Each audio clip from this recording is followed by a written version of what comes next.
الكريم الأمين ونحن على ذلك من الشاهدين والشاكرين والحمد لله رب العالمين.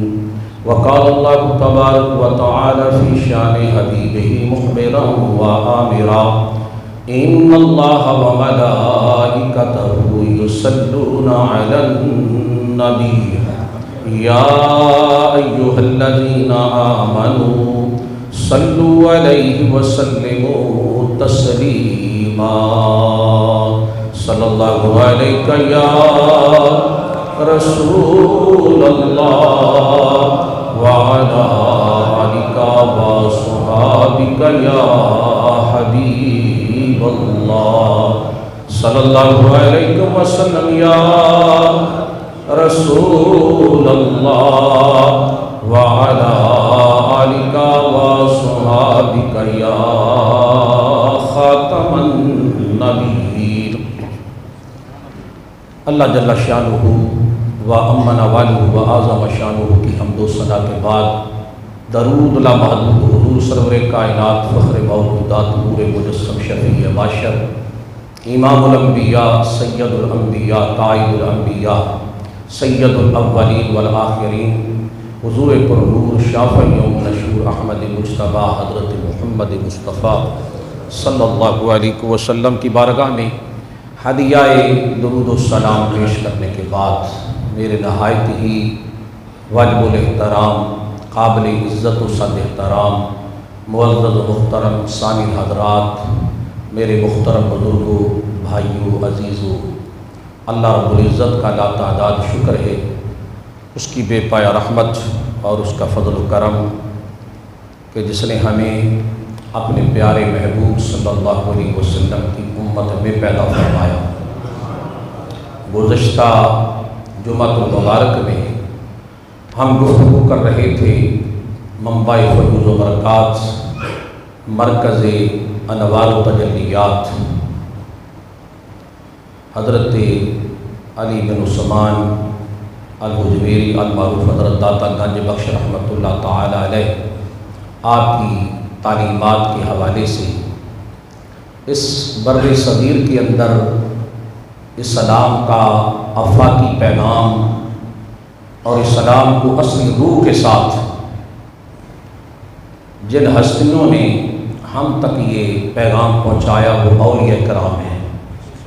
اس خطے کے اندر مختلف اطوار میں بڑی بڑی جلیل القدر ہستیاں تشریف لائی جنہوں نے رشد و ہدایت کے کام کا فریضہ سر انجام دیا. چونکہ نبوت کا دروازہ اللہ نے بند کر دیا، قیامت تک نبی کوئی نہیں آئے گا، مگر اللہ نے نبوت کا دروازہ بند کر کے ولایت کا دروازہ کھول دیا.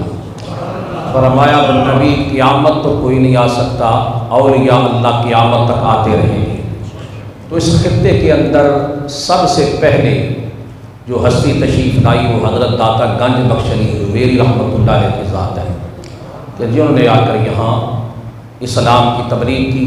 پھر مختلف اطوار میں جیسے حضرت خواجہ غریب نواز سلطان و ہند حضرت خواجہ معین الدین چشتی اجمیری رحمۃ اللہ علیہ تشریف لائے. آپ نے ایک بہت بڑی فکر 90 لاکھ ہندوؤں کو کلمہ پڑھا کر مسلمان بنایا. اسی طرح پھر امام ربانی حضرت مجدد الفسانی شیخ احمد سرہندی رحمۃ اللہ تعالی علیہ جنہوں نے اسلام سے جو پڑی ہوئی گرد تھی، ڈسٹ تھی، مٹی تھی، اور اسلام کو ہر قسم کی آلودگی سے پاک اور صاف کر کے اور اصل روح کے ساتھ دین کو پھر سے امت کے سامنے پیش کیا. اور پھر مختلف اطوار میں کی لمبی تاریخ ہے. پھر امام اہل سنت مجدد دین و ملت حضرت امام الشاہ احمد رضا خان محدث بریلوی رحمۃ اللہ تعالی علیہ تشریف لاتے ہیں. اس وقت انگریز کا فتنہ زوروں پر تھا اور آپ کو پتہ ہر دور میں حق بھی آتا رہا، باطل بھی آتا رہا، نبیوں کے سامنے بھی باطل قوتیں کھڑی ہوتی رہی. بالآخر اللہ نے کامیابی حق کو عطا فرمائی. اب جس دور میں باطل آیا ہے فرعون کی صورت میں تو حق آیا حضرت موسیٰ کلیم اللہ کی صورت میں، اور جب باطل آیا نمرود کی صورت میں تو حق آیا ابراہیم خلیل اللہ کی صورت میں. اور جب باطل آیا ابو جہل و ابو لہب کی صورت میں تو حق آیا جناب محمد رسول اللہ کی صورت میں۔ اور پھر جب ہند کے اندر انگریز کی صورت میں فتنہ آیا تو پھر اللہ نے حق بنا کر امام احمد رضا کا محدث بریلوی کو معروف فرمایا، جنہوں نے انگریز کے خلاف فتویٰ جہاد جاری کیا، اور پھر اس کی پاداش میں بڑے بڑے نامور اجلہ علماء کو 300 کے قریب یا اس سے زائد علماء کو گولیوں سے بھون کر دہلی کے چاندنی چوک میں کھمبوں کے ساتھ ان کی لاشوں کو لٹکایا جاتا، اور کئی دن تک علماء کی لاشیں دہلی کے چاندنی چوک کے اندر لٹکی رہتی۔ آج لوگ سمجھتے ہیں شاید بڑے اس وقت افسوس بھی ہوتا ہے، دکھ بھی ہوتا ہے جب علماء کے بارے میں زبان درازیاں کرتے ہیں، لب کشائی کرتے ہیں، تو اس وقت بڑا افسوس ہوتا ہے کہ علماء نے کتنی قربانیاں دی۔ ایک بہت بڑی تاریخ ہے۔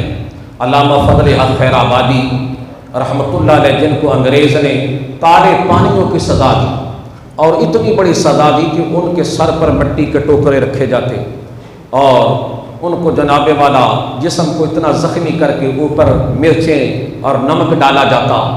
اس کے بعد وہ پھر پوچھتے اب بھی تم ہمارے خلاف بات کرو گے؟ انگریز آگے سے اس کے ٹاؤٹ کہتے کہ اب بھی ہمارے خلاف بولو گے، اب بھی ہمارے خلاف بات کرو گے؟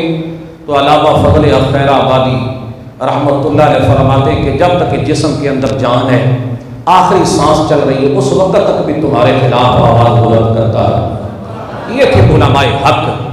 ایک طرف یہ علماء حق تھے، دوسری طرف علماء سو تھے جو انگریز کے ایجنڈے کی تکمیل کرتے تھے، کتابیں لکھتے تھے، انگریز کی تعریفیں کرتے ہوئے نہیں تھکتے تھے، ممبروں پہ بیٹھ کر انگریز کو اچھا کہتے تھے، مگر وہ علماء سو تھے جن کو انگریز پھر انعامات سے نوازتا، ان کے لیے اپنے خزانوں کے منہ کھول دیتا، ان کو جناب مسجدوں سے اٹھا کر اس نے کالجوں میں یونیورسٹیوں میں لگا دیا تاکہ یہ نئی نسل کو، نوجوانوں کو گمراہ کریں۔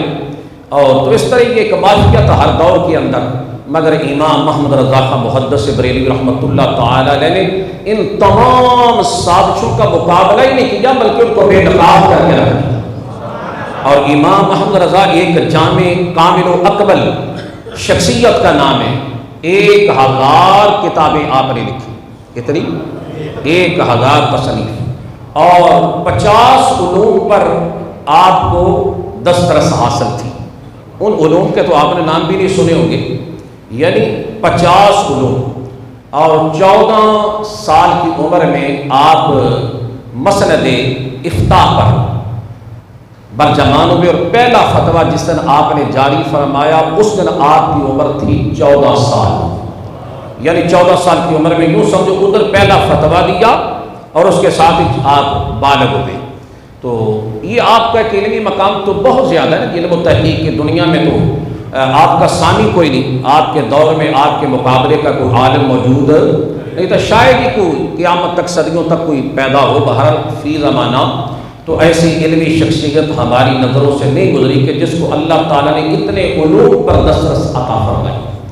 آپ اپنے وقت کے مجدد تھے، اور مجدد جو ہوتا ہے اس کے بارے میں حضور صلی اللہ علیہ وسلم کا ارشاد پاک ہے، ہر صدی کے اختتام پر اللہ تعالیٰ ایک ایسے بندے کو دنیا کے اندر مابعوث فرماتا ہے جو دین کو آلودگی سے پاک کر کے، ہر قسم کی گرد سے صاف کر کے، اور دین کو اصلی روح کے ساتھ جو قوم کے سامنے پیش کرتا ہے اسے مجدد کہا جاتا ہے۔ مجدد کے معنی ہے تجدید کرنے والا، یعنی دین کو پھر سے زندہ کرنے والا۔ تو یہ ہر صدی کے کونے پر اختتام پر آتا ہے، بعض مرتبہ 2 بھی آ جاتے ہیں، 3 بھی آ جاتے ہیں، کوئی کسی ملک کے اندر، کوئی کسی ملک کے اندر، کوئی کسی علاقے کے اندر۔ تو اللہ تعالیٰ امام احمد رضا خان کو میعاد حاضرہ 100 سالہ مجدد بنا کر دے گا۔ کتنا؟ 100 سالہ، یعنی سمجھو مطلب حضرت مجدد الفسانی جو ہے وہ 1000 سال ہے۔ کتنے؟ مجھے بولو، وہ بھی مجدد ہے۔ یہ 100 سالہ ہے، وہ 1000 سال ہے۔ مجدد الفسانی کا دور ابھی تک چل رہا ہے، جب وہ اختتام ہوگا تو پھر انشاءاللہ کوئی اور مجدد آ جائے گا۔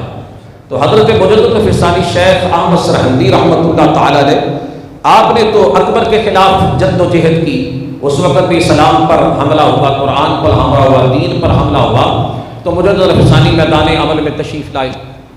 تو امام احمد رضا خان محدث بریلوی رحمۃ اللہ تعالی علیہ جس دور میں تشریف لائے وہ فتنوں کا دور تھا، اور آپ نے ان فتنوں کا مقابلہ فرمایا۔ دوسری بات ذہن میں رکھیے کہ مجدد جو ہوتا ہے وہ اپنا سائن بورڈ نہیں لگاتا، وہ اپنی تشہیر نہیں کرتا، کوئی اشتہار بازی وہ سائن بورڈ نہیں لگاتا۔ مجدد خود بخود پہچانا جاتا ہے، اپنی صورت سے پہچانا جاتا ہے، اپنے کردار سے پہچانا جاتا ہے، اپنے عمل سے پہچانا جاتا ہے۔ اور دوسری نشانی مجدد کی یہ ہے کہ مجدد ہمیشہ 2 صدیاں پاتا ہے۔ کتنی صدیاں؟ 2 صدیاں۔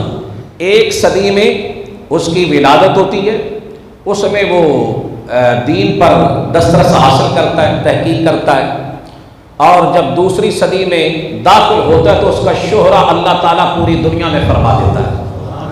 تو امام احمد رضا خان محدث بریلوی رحمۃ اللہ جب ہم دیکھتے ہیں تو آپ ان تمام زاویوں پر، تمام ان نمونے پر پورا اترتے ہیں۔ یعنی 13ویں صدی میں آپ کی ولادت ہوئی، 28 سال تقریباً آپ نے 13ویں صدی کے پائے، اور 14ویں صدی یعنی 1440 ہجری میں آپ کا وصال مبارک ہوا۔ اس اعتبار سے 2 صدیاں آپ نے پائی، اور پھر جیسا کہ میں نے عرض کیا کہ مجدد جو ہوتا ہے وہ اپنی تعریف خود نہیں کرتا، نہ ہی وہ اپنا تعارف کرواتا ہے، بلکہ خود بخود اس کا اللہ تعالیٰ تعارف کروا دیتا ہے۔ جیسے اعلیٰ حضرت امام اہل سنت تشریف لے گئے حج کے لیے مکہ مکرمہ، جیسے ہی آپ مکہ مکرمہ بیت اللہ شریف کا طواف کر کے حاضری دے کے واپس لوٹ رہے تھے تو عرب کے بڑے بڑے شیوخ اور بڑے بڑے علماء آپ کے ساتھ چل رہے تھے اور گواہی دے رہے تھے کہ یہ تو کوئی وقت کا مجدد معلوم ہوتا ہے۔ یعنی وہاں کے جو مشائخ تھے، علماء تھے، وہ فرماتے کہ حضور ہم نے آپ کی پیشانی سے نور کے مینار بلند ہوتے ہوئے دیکھ رہے ہیں۔ یعنی آپ نے اپنا تعارف نہیں کروایا، بلکہ عرب کے علماء، عرب کے شیوخ مکہ مکرمہ کے اپنا مین بازار میں حضرت شاہ اسماعیل رحمۃ اللہ تعالیٰ نے یہ سید زادے تھے، ان کا کتب خانہ تھا، بہت بڑا کتب خانہ۔ تو جب وہاں سے گزرے تو آپ نے فرمایا آپ کی پیشانی سے مجھے مجددیت کے مینار نظر آئے، اور جب آپ حج کر کے واپس لوٹ رہے تھے تو وہاں کے بڑے بڑے اجلہ جید علماء آپ کی سواری کے ساتھ دوڑ رہے تھے، بھاگ رہے تھے کہ حضور ہماری اسناد پر اپنی مہر سبق فرما دیں۔ یعنی اللہ تعالیٰ اپنے بندوں کا تعارف جو ہے وہ خود کروا دیتا ہے۔ یہ امام احمد رضا کوئی معمولی شخصیت نہیں، 1000 تصنیف آپ نے مرتب فرمائی مختلف عنوانات پر، ان میں سے ایک ہے آپ کا فتاوی رضویہ۔ وہ یوں سمجھ لو کہ اسلام کا انسائکلوپیڈیا کے تمام مسائل کا مجموعہ ہے، اس میں آپ نے سوالوں کے جواب دیے۔ وہ پہلے 12 جلدوں کے اندر تھا فتاوی، پھر اس کی باقاعدہ اس کو آسان کر کے دوبارہ مدون کیا گیا، اب اس کی 34 جلدیں۔ کتنی؟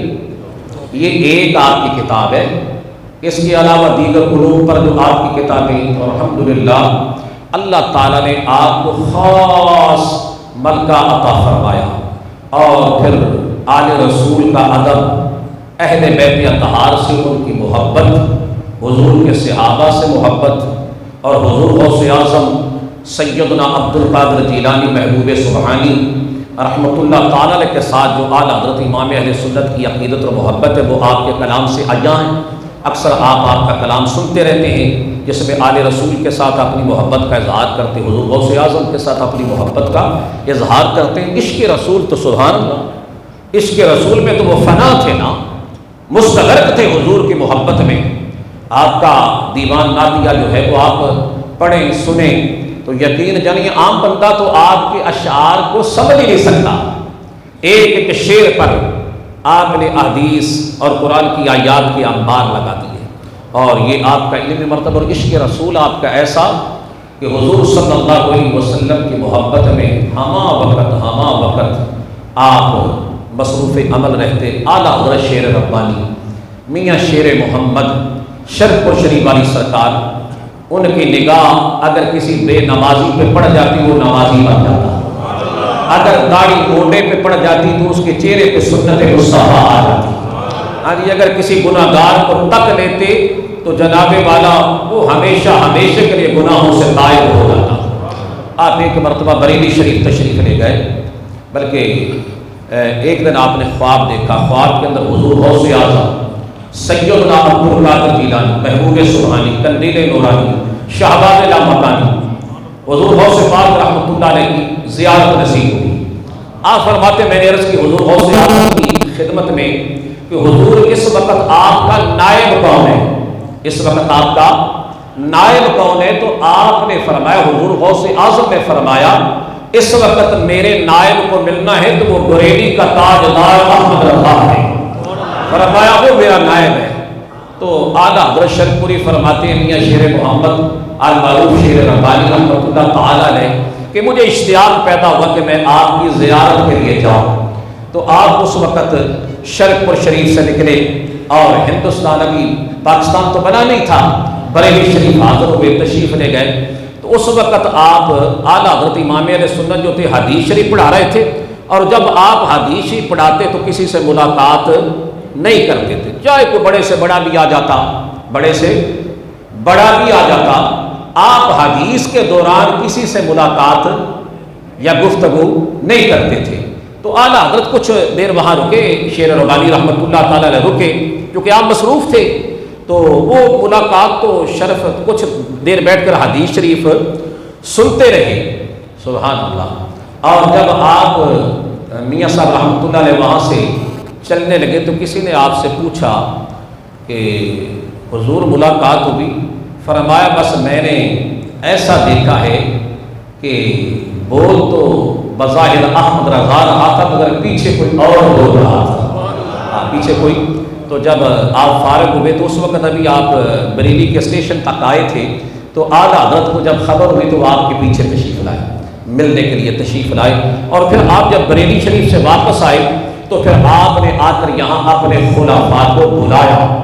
ان خلفاء میں سے آپ نے بابا جی اسماعیل شاہ صاحب رحمۃ اللہ حضرت کرما والی سرکار، وہ آپ کے خلیفہ تھے، میاں شیر ربانی رحمۃ اللہ تعالیٰ علیہ کے، اور سید نور الحسن شاہ صاحب رحمۃ اللہ تعالیٰ علیہ، اور ان بزرگوں کو بلا کے فرمایا کہ کچھ نوجوان لڑکے تیار کرو جن کو بریلی شریف بھیجا جائے پڑھنے کے لیے، جن کو بریلی شریف بھیجنا ہے، اور وہاں میں جو اسلام کی اصل روح جو ہے نا، اور وہاں جو دین کا ڈنکا بجتا ہوا دیکھ کے آیا ہوں، تو میں چاہتا ہوں کہ کچھ ہم اپنے نوجوان بچے وہاں بھیجیں حصول علم کے لیے۔